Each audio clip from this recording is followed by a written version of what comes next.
Welcome to Stoic Mindset Wisdom.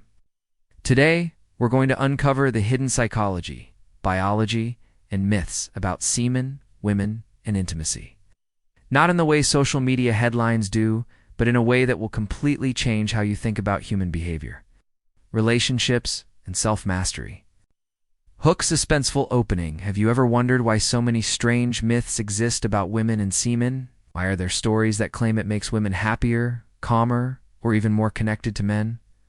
And more importantly, what does science actually say about this? Most men hear these claims in passing, laugh them off, or sometimes leave them. But when you dig deeper, you realize something shocking. The truth is far more complex than the viral posts you see online. Scene transitions setting the tone for centuries. Semen has been surrounded by mystery. Ancient cultures called it the essence of life. Modern science calls it a reproductive fluid. And pop psychology claims it might influence women's moods. But which of these are myths, and which are backed by research? The deeper we go, the more questions arise. That's exactly where the story begins. Section 1. Breaking down semen's composition, let's start with the facts. Semen isn't just sperm cells swimming around.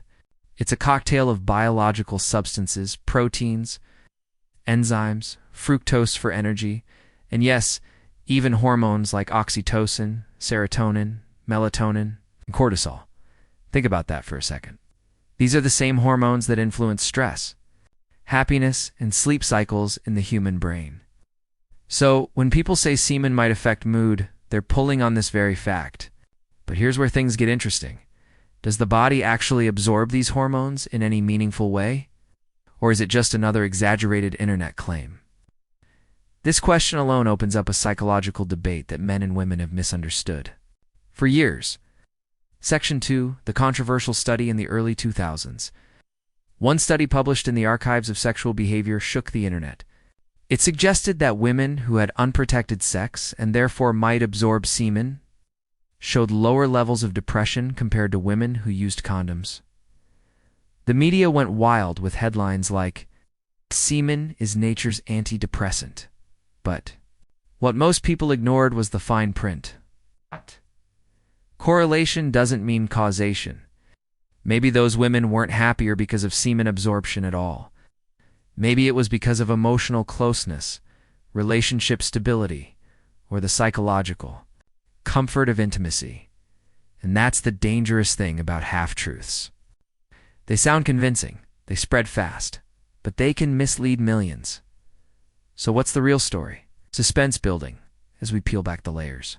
We'll explore everything from the tiny nutritional value of semen to whether the vaginal wall can actually absorb it, to the far more powerful forces at play: emotional intimacy, trust, and the deep psychology of bonding. Because here's the reality: semen myths distract us from something much more important: the way the human mind responds to connection, intimacy, and trust. And once you see this clearly, your perspective on relationships will never be the same again. Cliffhanger for next section, but before we uncover the truth about whether semen really has mood-altering powers, we have to go back. Back to the ancient origins of these beliefs, the hidden rituals of old civilizations, and why men throughout history were told that their very essence was too powerful to waste. What you're about to learn might surprise you, maybe even unsettle you, but it will give you the clarity most men never achieve. And this is where the story really takes a turn. Section 3. Absorption or illusion. Some researchers have argued that tiny amounts of semen might be absorbed through the vaginal wall. The theory suggests that microscopic particles of hormones could, in theory, pass into the bloodstream. But even if this happens, the amounts are so small that they are unlikely to cause any significant psychological change. Think about it. If these trace amounts were powerful enough to alter the mind, then the human body would be dangerously vulnerable to all kinds of foreign substances. The reality is, the human body is built with barriers of protection. It filters, processes, and shields itself from external agents. Any absorption is minimal, almost negligible. So if semen itself doesn't dramatically alter mood or behavior, what does? This is where the story shifts from biology to psychology. and it's where most myths fall apart. Section 4. The psychological weight of intimacy. When two people connect intimately, there's something far more powerful than semen at play: the brain's chemical reaction to trust, closeness, and bonding during sex and orgasm. Both men and women release oxytocin, the bonding hormone, that strengthens trust and emotional closeness.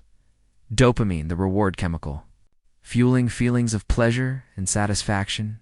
Endorphins, natural stress relievers. These chemicals are not dependent on semen.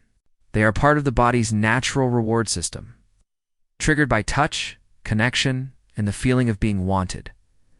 This explains why intimacy in a loving, safe relationship often deepens connection, while intimacy in a toxic, unstable relationship can leave someone feeling empty or even broken. Section 5. The illusion of nutritional value. Another myth is that semen contains nutritional benefits, that it's good for health because it carries vitamins like zinc, calcium, or protein. Yes, semen does contain trace amounts of nutrients, but they exist in such tiny, microscopic quantities that the nutritional value is meaningless. To put it bluntly, you would have to consume gallons for it to equal the nutrition of a single healthy meal. This myth survives not because of science, but because of curiosity, taboo, and the way human beings like to turn intimacy into something mystical. Section 6. The real psychological impact. Here's the truth most people don't want to face. The real psychological impact of intimacy has almost nothing to do with semen itself. Instead, it's shaped by emotional intimacy, whether the partner feels safe, valued, and understood. Trust the assurance that the connection is genuine and not manipulative. Relationship, satisfaction, the overall stability and happiness of the partnership. In fact, studies show that women in secure, emotionally connected relationships experienced far greater psychological well-being than those in unstable ones, regardless of semen exposure. Which raises a chilling question: if the myths aren't real, why do so many people still believe them?